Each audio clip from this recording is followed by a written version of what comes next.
kebetulan kita project kipas, ya, materinya itu adalah zat dan perubahannya.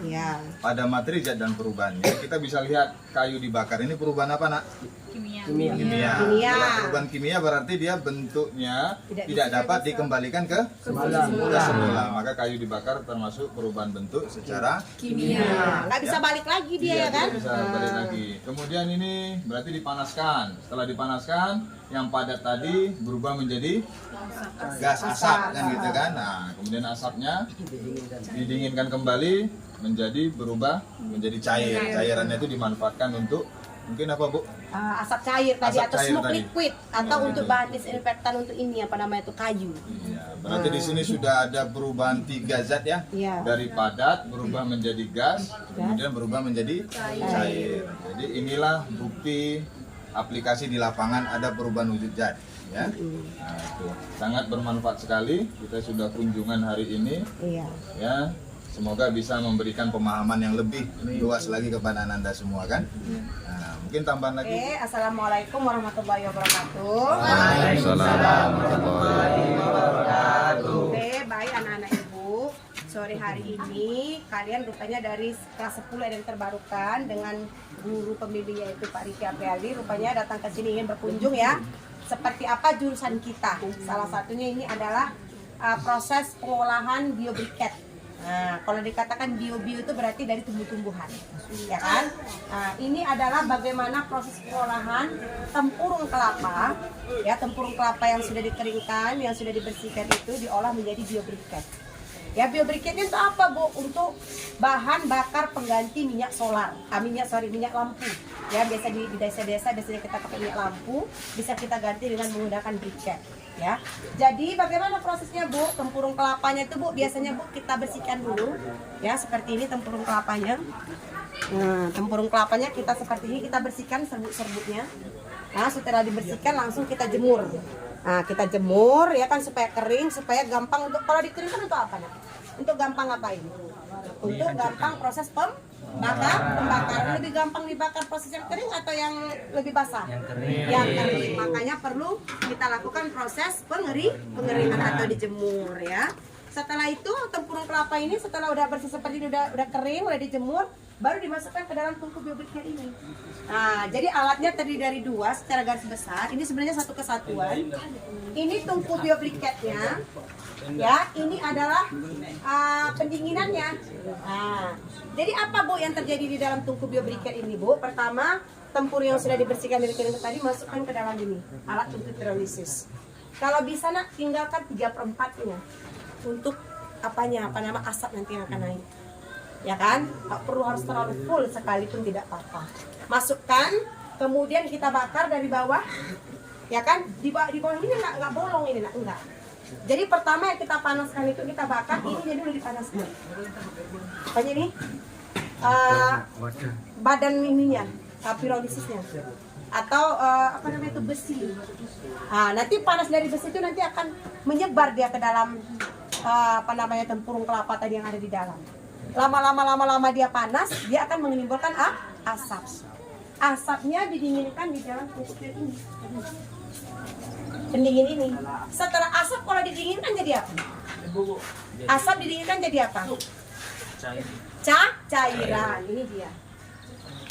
Yang namanya asap cair. Oke, nampak ya? Oke. Udah, itu namanya adalah. Jadi dalam proses pembuatan biobriket ini ada 2 produk secara garis besar yang dihasilkan. Pertama itu briketnya, yang kedua adalah asap cairnya. Bu, apakah Bu setelah buat biobriket itu bisa produk yang lain kita ciptakan dari tungku pirolisis? Bisa. Apa aja, Bu? Bisa arang aktif. Arang aktif itu biasanya digunakan untuk pemurnian angin, absorber untuk menyerap kotoran-kotoran pada air atau kotoran-kotoran pada minyak. Ya kan? Selain itu, Bu, kalau seandainya nggak kita olah jadi briket, Bu, arang ini kita digunakan apa lagi, Bu? Boleh untuk ini, arang untuk bakar-bakar. Boleh ya? Bisa kita jual? Bisa. Arang aktifnya bisa kita jual? Bisa. Bahan filter untuk membersihkan air. Briketnya bisa kita jual, Bu? Bisa. Ya, mungkin kalau di sini mungkin yang lebih gampang kita gunakan itu ada jual arangnya, jual arang aktifnya. Yang nomor 1 lagi ini, yaitu menjual apa tuh? asap cair ya. Untuk apa asap cairnya, Bu? Kalau kalian sering lihat rumah-rumah panggung, rumah-rumah kayu itu bisa digunakan untuk ini, disinfektan atau untuk kayunya supaya dia tahan terhadap rayap. Nah, ya itu ya. Oke, mungkin ada yang lain Pak Riki mau disampaikan, silakan, yang berhubungan dengan proyek IPAS. Nah, jadi Ibu jelaskan sekali lagi, yang kalian pelajari di pembelajaran Pak Riki itu pelajaran IPAS, itu aplikasinya ke sini ada juga. Nah, nanti mungkin diterangkan Pak Riki aplikasinya apa sih? Ternyata yang aku pelajari sama hari ini mengenai energi dan perubahannya di mana? Nah, nanti mungkin akan diterangkan oleh Pak Riki lebih lanjut. Nah, baik Ananda semua, kali ini kita kunjungan ke jurusan TIT. Ya, kita lihat di sini ada biobriket ya, pembuatan proses biobriket ya, yang kita sesuaikan dengan materi IPAS. Ya, materi IPAS yaitu zat dan perubahannya. Di sini kebetulan kita lihat ada kayu dibakar. Kalau kayu dibakar ini perubahan apa ini, Nak? Wujud secara fisika atau secara kimia? Kimia. Iya, secara kimia. Karena apa? Nggak bisa apa Karena dia? tidak bisa diubah kembali. Oke, Oh iya, nggak oke. bisa Jadi dikembalikan. arang yang sudah terbakar tidak bisa dijadikan kayu kembali, ya. Maka disebut perubahan secara kimia, ya. Nah, proses ini kita sudah lihat tadi penjelasan dari Ibu Dharma, ya, selaku kepala jurusan Teknik Energi Terbarukan. Ya, terima kasih Ibu sudah menjelaskan prosesnya.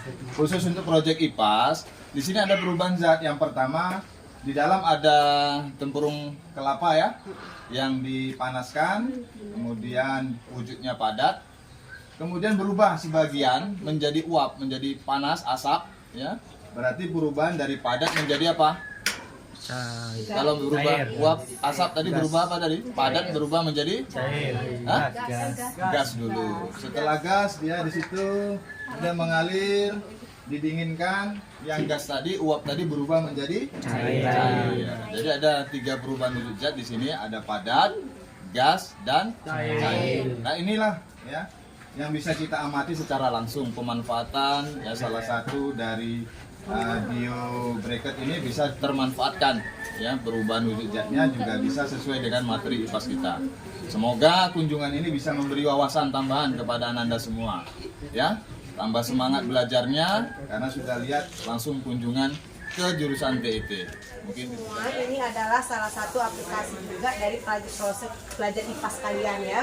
Tadi dari diskusi yang dilakukan tadi, ini adalah proses perubahan ya, dimana ini salah satu aplikasinya di jurusan Teknik Energi Terbarukan atau Teknik Energi Biomas, pembuatan biobriket. Nah, biobriket berarti membuat sesuatu itu dari bahan bakunya itu dari bahan-bahan organik. Kebetulan ini adalah tempurung kelapa. Bagaimana tempurung ini namanya adalah tungku pirolisis. Ya, pirolisis ini pembakaran tanpa oksigen atau oksigen terbatas. Ya, di sini ada tungkunya, kemudian di sini ada proses pendinginannya. Ya, nanti bisa kita sudah lihat seperti itu.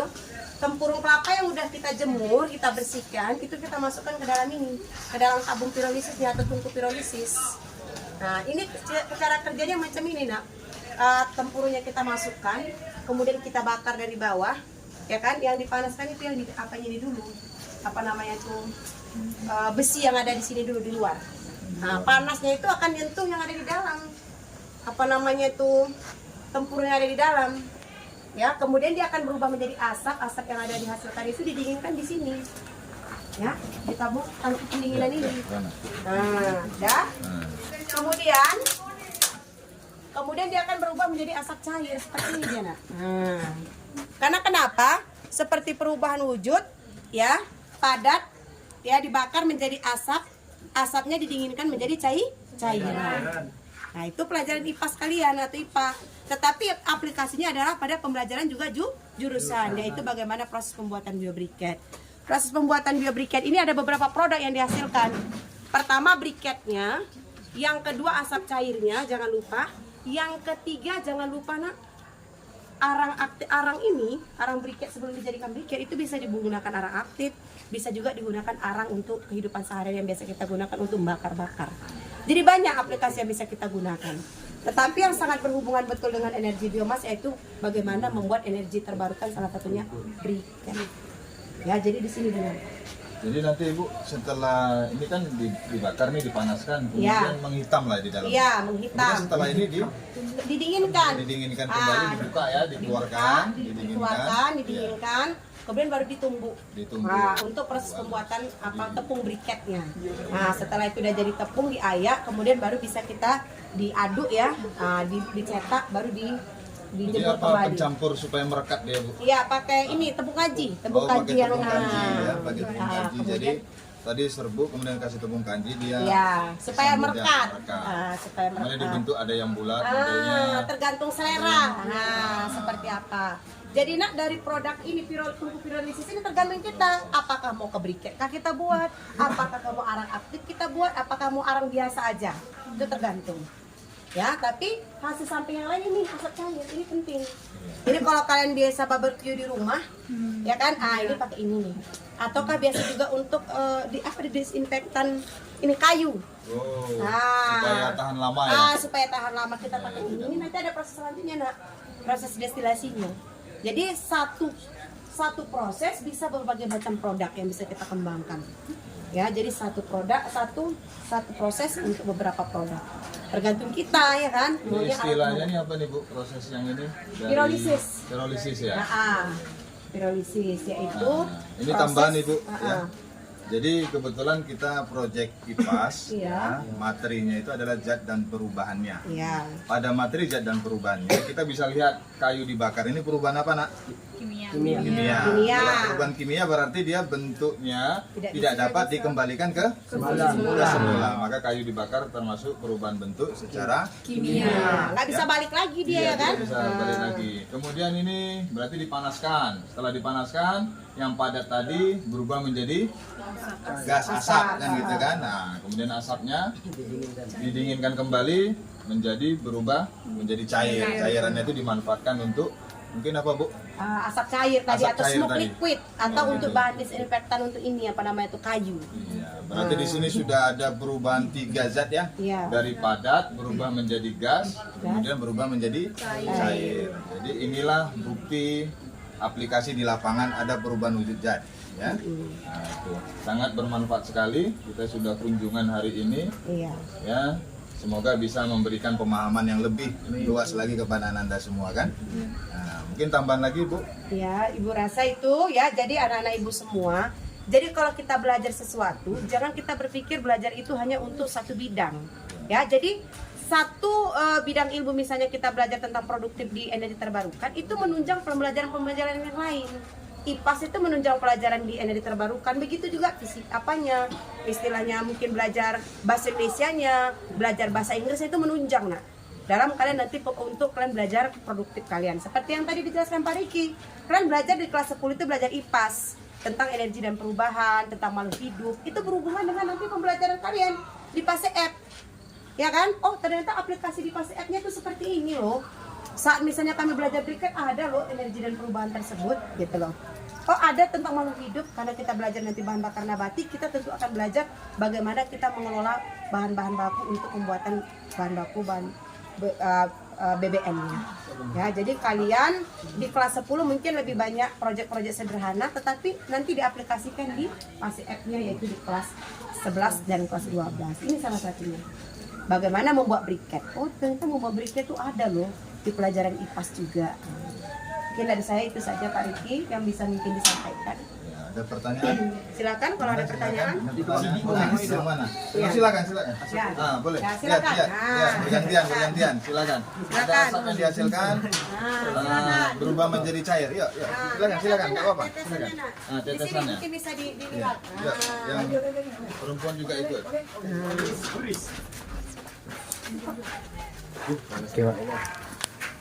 Silakan dilihat. Ini Cairan dari asap. Iya, cairan. Apa nama Ibu? Cairannya Ibu? Apa namanya tuh smoke liquid atau asap cair. Asap cair. Itu Jadi apa, Bu? grade-nya ada ya, Nak? Grade A, grade B, grade C. Semakin tinggi grade-nya harganya semakin mahal. Ya, bisa juga untuk dari bahan apa? Jadi bahan pengawet makanan. Nah, selain bahan, kalau ini udah ditingkatkan lagi kualitasnya. Selain itu misalnya grade yang